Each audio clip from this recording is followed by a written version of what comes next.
2 burgers and 2 Strato Shakes.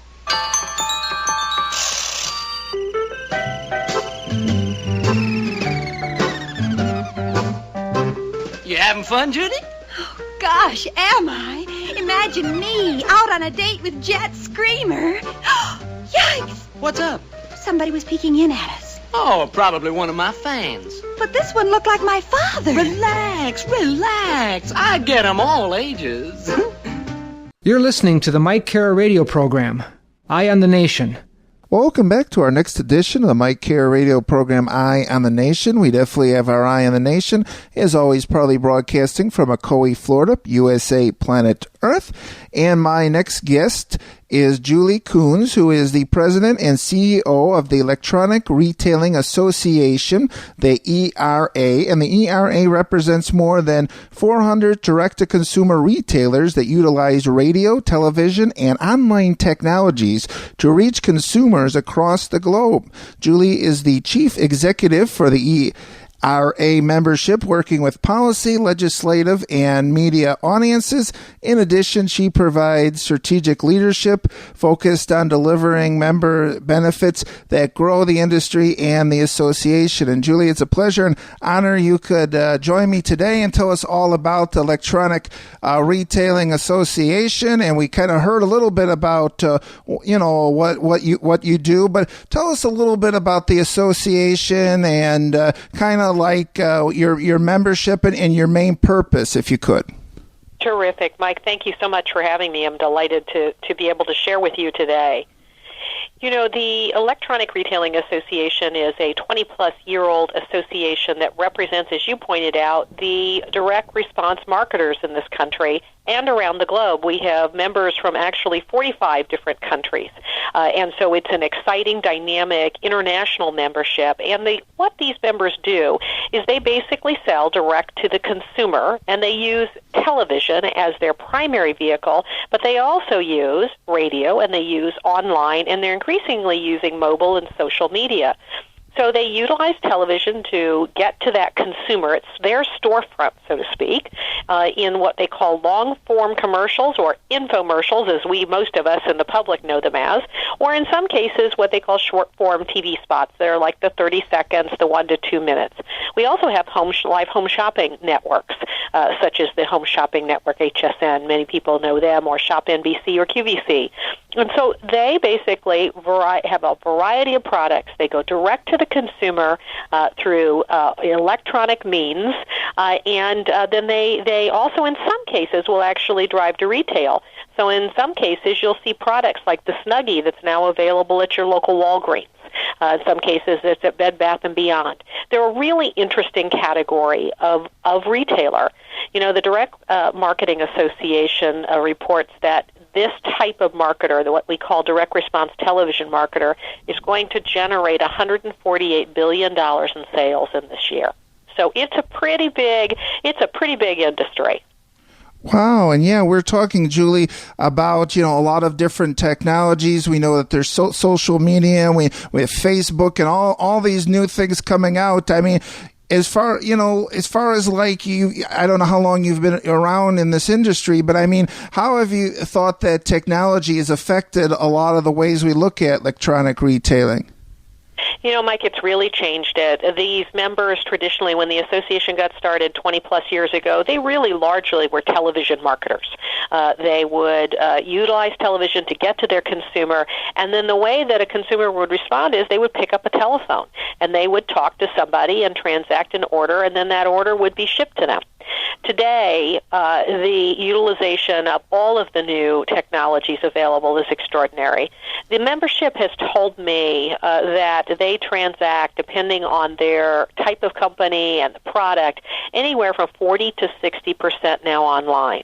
So they still use the power of television. Television reaches just extraordinary numbers.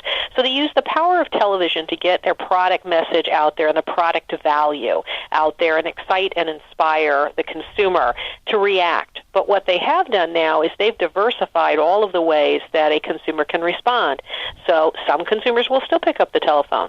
Some consumers will go online, do a little bit of research, and pick up the phone. Some consumers will go online and buy.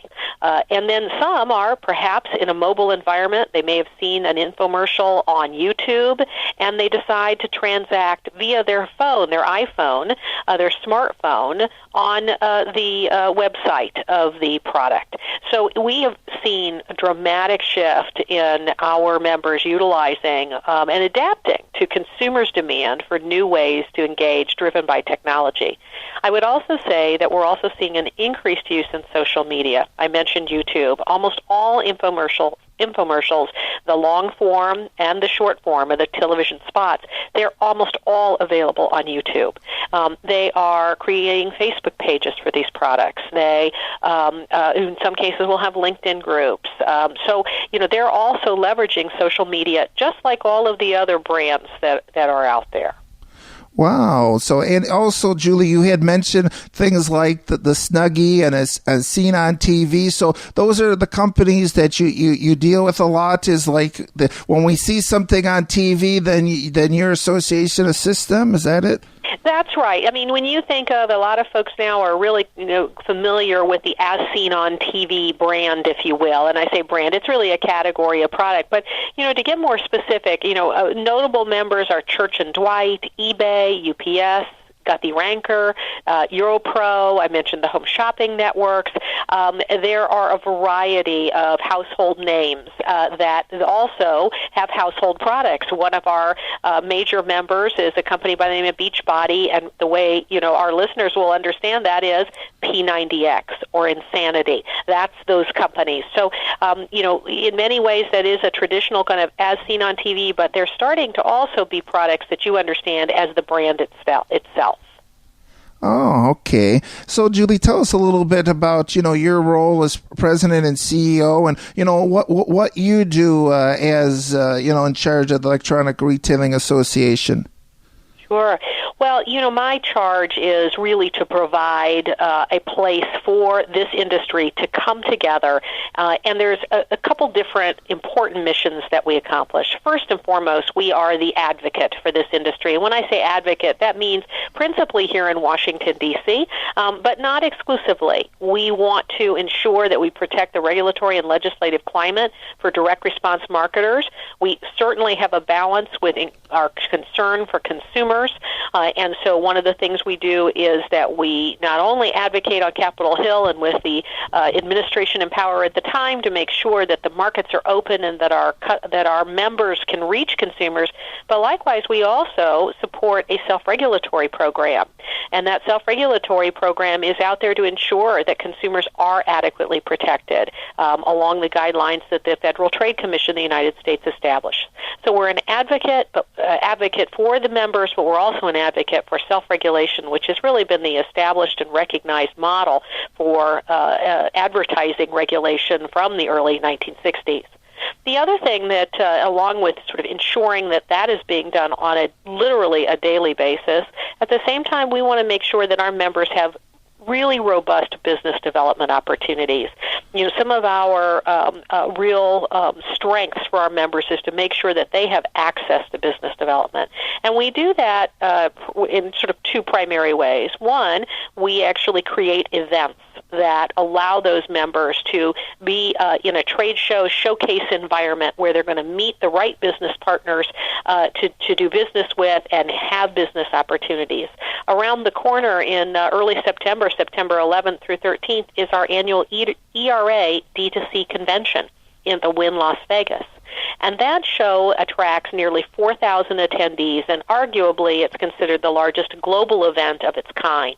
We truly have attendees from around the world who come to create an amazing, bustling show floor with nearly 130 exhibiting companies, 70 speakers, so they come for education as well, and it's really just quite a gathering where, again, we're supporting and creating our members to have that place for really efficient, productive business development.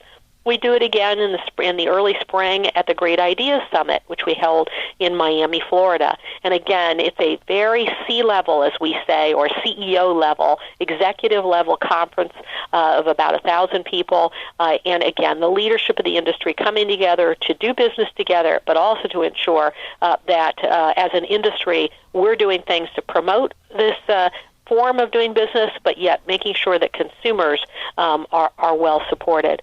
So I make sure that we're the supreme advocate for this industry. I make sure that we're delivering quality events that give the industry an opportunity to do business, and then really just look for emerging trends that the association membership may identify. One recently is the problem of counterfeit is a huge problem for this industry. And so over the past year, the members have come together, supported by ERA, to create a coalition that is going to be pursuing ways to combat what is just a terrible, terrible problem for this industry and, of course, for many. Yeah, and as we mentioned, Julie, you're involved with the Electronic Retailers Association. I understand, Julie, that there is a lot of organizations like maybe local and regional and even state organizations similar to yours, and you work with those organizations as well, or? Well, we don't have a chapter system per se. Our membership, of course, is all over the United States. It's all over North America. It's all over the world. And so we certainly work with companies from around the world who are part of this industry. We don't have, if you will, the California ERA per se, but we have members concentrated in areas around the country. I'll give you an example. We have members concentrated in California because it's largely the media markets. We have members concentrated in New York and New Jersey, again, media markets, but they're truly from around the world. And so we don't operate at the chapter level, but we sure do have clusters of members as a function of sort of the evolution of talent, which is not surprising. One of the things that we also do a lot of is really about education, making sure that our members are able to share their expertise, but also are up to speed on the latest and greatest. And I might not have mentioned, but at our September show in Las Vegas, the Speaker of the House for Zappos.com, Jamie Naughton, is going to come and give our keynote presentation. And she's going to be talking about how important culture is on brand. And again, that's just as part and parcel of being able to say to the industry, look at a world-class leader in the e-commerce business. Our members are all about e-commerce today as well. How can we learn from a market leader like this? Oh, fantastic. So you mentioned, Julie, which is a good point, that all around the country there's kind of different, there's a lot of people all over the place, but especially like you're mentioning New York and LA and different markets like that, there's more people doing this. I mean, is there any other markets, around the country that you've noticed that, are more active than others, or? In the United States, there's a couple. The two big ones are the sort of the traditional media markets, New York, New Jersey, and then Southern California. But we have a cluster of members in Northern Florida. We have and I can't point to something per se other than I think, again, going back to that evolution of talent, if a major player is there, they groom talent, and then they groom companies, and people leave companies and create this. So there's a cluster of members there. There's a cluster of members in Texas. Interesting small cluster, but still kind of notable in Maine, in the state of Maine, which is interesting. We have a strong membership in Canada, very strong membership in Canada. We have very strong membership in Japan.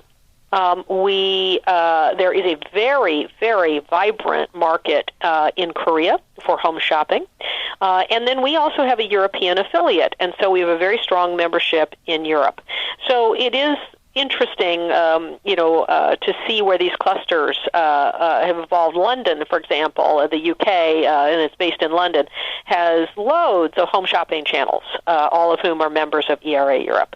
So interesting how that's evolved. I think it's largely, as I say, the sort of the traditional media markets that are there, and then the evolution of talent over time.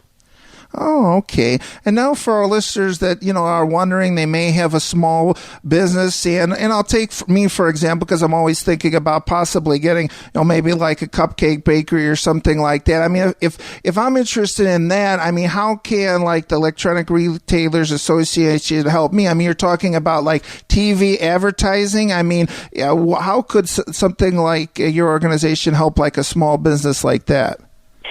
One of the things the Electronic Retailing Association really strives to do is reach out to typically inventors, someone with a new product idea, who are typically small businesses or often sole proprietors, and talk to them about the opportunities to grow their business via utilizing direct response marketing. So, for example, we have a partnership with InventHelp Impex, and we create what's called the New Product Showcase every year at our trade show, and this year again in Las Vegas in September, we'll be doing the same. Inventors can come. They participate in an educational program. They have a small kiosk on the trade show floor, so they can learn as well as develop business opportunities there for their unique invention. And the people who walk this trade show are, in fact, people who really know how to take a product, a small, terrific idea. Let's use an example, the Pet Egg, which is a Telebrands product. Take an idea like that and grow it from an idea that somebody has, some terrific intellectual property they have, into a product that's available in every drugstore across the United States, and for that matter, the world. And so for small companies and newly emerging companies with new and unique ideas, the first step is really to come to ERA D2C convention in September and walk the show floor. Better yet, actually get involved with the Inventors Program. Find out what it would take to go from your invention into an actual retail distribution. And what our attendees and what our leadership can do is talk to you about what is it going to cost to produce a television spot? What kinds of things are you going to need to do? Who are good partners for you to have? And then what's a realistic timeline and, in fact, a business model? So for small companies, it's a great opportunity to meet people and get educated. And if you really are serious, a program that will allow you to really make some serious connections. Oh, okay. Because, I remember I went to the Orlando Library, Julie, and I saw a whole bunch of inventors, and they were doing like a little convention there. So, I mean, for all those people that are listening to this, that if they, like you're saying, if you have an invention, a very unique invention that get more information from you about the Electronic Retailers Association, then. You know what this membership, the true experts in this membership do is that they know how to take that unique invention. They know how to tell a story about it, why it is valuable, why it is useful, demonstrate that, which is that storytelling. And then they know how to say, and this is the sales proposition around it.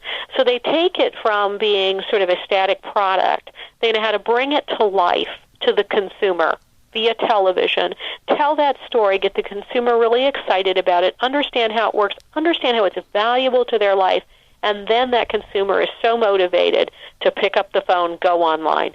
That's the expertise that this membership brings. Oh, okay. So yeah, there's a lot of different people with, like you're saying, that have so much expertise. So there's so many different, we're talking about so many different subjects and so many different areas, but there's always somebody that could help you on something then. Absolutely, and they're experts, as I said. They're experts in television, they're experts in radio, they're experts in online, and they're experts in the intersection of all three. Back to that, question about technology, we all know that to reach a consumer, you've got to leverage all of those different technologies. The membership of ERA and those people who come together at that ERA D2C convention, that's what they know about. And they're always looking for new business opportunities. So, for small business owners, for inventors who have a unique idea and a unique product, this is a place where you can really explore the opportunities to take that idea and that product to a whole different level. Yeah, and as we were mentioning, Julie, again with the internet and social media, that people can be making commercials than even themselves. I mean, you're finding that's a lot of these members. Then are mentioning home shopping channels or different media outlets, but then are people actually marketing? Is that part of it directly marketing through their own made commercials or?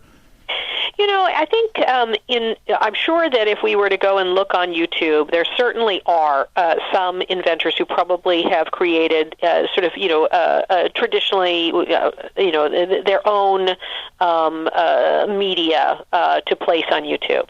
What I would say to you that I've learned from this membership is that there is a very specific formula for success in utilizing an infomercial, whether it's that longer 30 to 60 minutes or whether it's that shorter.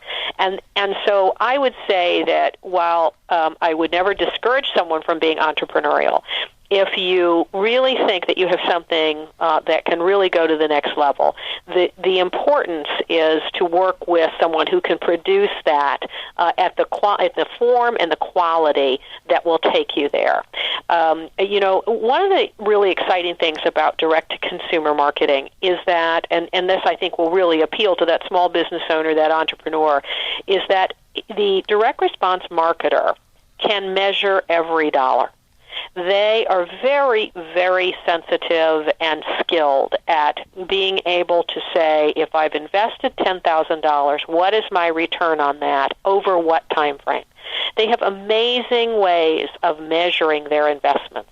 If you think about it, many of them, but not all of them, have low price points on their products. How on earth would they make money if they weren't able to measure that in great, great detail?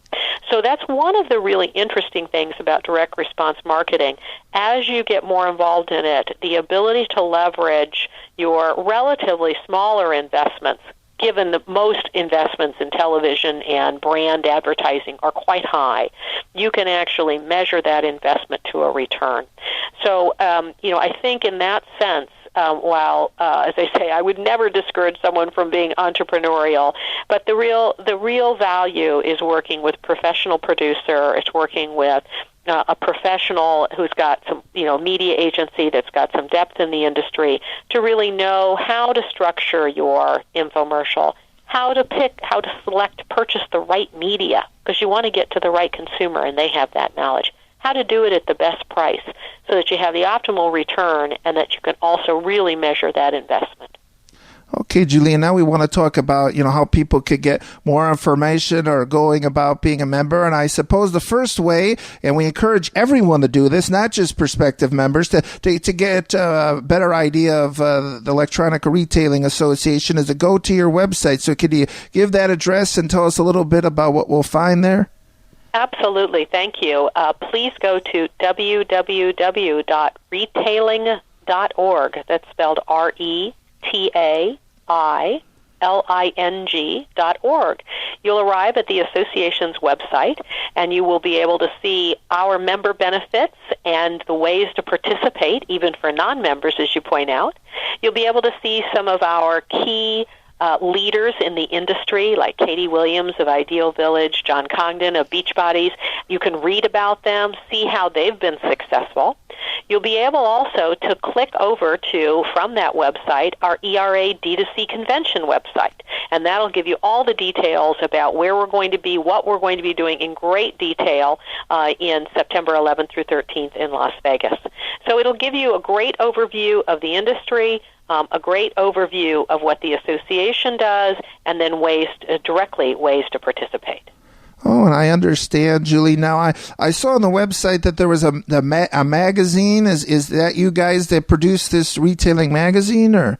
It sure is. ERA produces the Electronic Retailer, and it's a magazine that, again, you're absolutely right. You can click through from the website. You can look at the current digital edition. You can look at past digital editions. It would be a great way for someone who's new to the industry to take a look and read up quite a bit on techniques, leaders, how to work with a fulfillment house, what to do with a call center. there, going back to my point about how the members have such a talent and depth of knowledge in measuring the response and financially measuring response. There's loads of information there about that. So there's basically a library of amazingly unique and valuable information that is available. And again, it's electronic retailer. And you mentioned, Julie, now that this convention that's coming up in Las Vegas in September is not just for members; it's for anyone to check out. Was that right? Or That's correct. That's right. You can register to attend. It is not exclusive to members. Although I would say you'll meet a lot of members, which we're excited about. But at the same time, yes, if you are not a member of ERA, that's okay. We'd love to have you consider coming. You can click over to the ERA D2C convention. Registration opportunities are there, and you can register to just walk the show floor, which for some entrepreneurs is the way to go. You can learn more about the Invent Help Impacts New Product Showcase, which is where inventors participate, as we referenced. Or you can make the decision, I want to go to all of that education. I really want to dive in and go to all of the networking events, because there's loads of networking events. And so I want to get a free, get an all-access pass and participate. So that all of that information is there. There are a variety of ways to participate. Oh, fantastic! And for all our listeners that go to the convention, then obviously, then if they're really encouraged and enlightened, they can become a member right there at the convention. Then. They sure can. If they decide to become a member, they realize that the benefits are much greater. I want them to come over to the ERA booth. We have a booth on the show floor where the association staff is, and make sure that they tell staff to come find me, that they heard from me on your radio program, and that's what motivated that they come, and I'd love to meet them all. So, please, come to the ERA booth on the show floor, and I'd be delighted to meet and talk. Okay, Julie, as we get to the nitty-gritty, the one thing I want to discuss with you is the advancement, of electronic retailing. We're mentioning that, there's so many social media, there's Facebook, there's the internet, the advancements in, digital technology. I mean, is there anything new or any other things that you like to see utilized as far as the advancement of electronic retailing? Well, I think that one of the very interesting and growing areas is certainly mobile media in the sense of the smartphone, and sort of how one leverages the smartphone. Can you broadcast, and will consumers respond to that? I think that's something that's still evolving. Certainly, our members are reporting a higher transaction rate. I know the home shopping networks in particular are reporting higher transaction rates on what they call mobile devices. That includes iPads, so a larger screen than a smartphone. So I think it's going to be very interesting to see how the tablet, smartphone evolves, and the, if you will, if people are they're time-shifting television, they are using multiple devices at any one time, how does that change what the marketer presents on television and perhaps when? And how do they leverage that? Do you show the same infomercial on YouTube at the same time? Can you do that at the same time that you show it on TV? Those sorts of things. So I think that's the interesting part, is going to be watching that multi-channel marketing effort, how that evolves. And I think, it goes without saying that it's not just direct-to-consumer marketers, but many marketers are still trying to understand how they basically, in the simple terms, make money utilizing social media. And yet, most CEO surveys that you read say that CEOs recognize that is where it's shifting. But I think it's still not entirely clear how you truly monetize that, or going back to my point about measuring, how do you really measure that investment?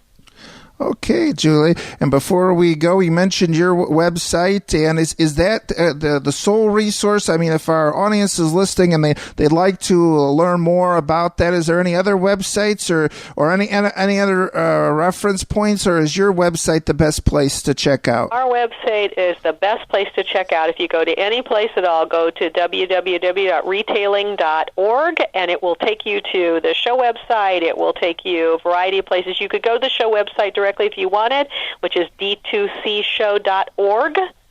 But if you remember nothing else, remember retailing.org, and it'll take you right there. Okay, Julie, and before we go, any final thoughts or anything else you'd like people to take away or remember about your association or electronic retailing? Well, I think, the most important thing that the broader, broader listeners could appreciate is that the direct-to-consumer industry is truly an accomplished, diverse industry of incredibly smart people with loads of interesting products of all types. And at one point, there was a bit of the sort of the funny products out there. But boy, if you take a look, there may be some funny products, but boy, there's some real powerhouses. And so I think that it's the shifting nature of retail today and technology allowing that. It is really an incredibly maturing industry, and one that especially if you are an entrepreneur, you should check out, and if you're a consumer, you should take another look. Okay, and if you could give your website one final time, Julie. www.retailing.org. Okay, my guest has been Julie Coons, and you've been listening to the Mike Care radio program, Eye on the Nation, and please catch us again next time.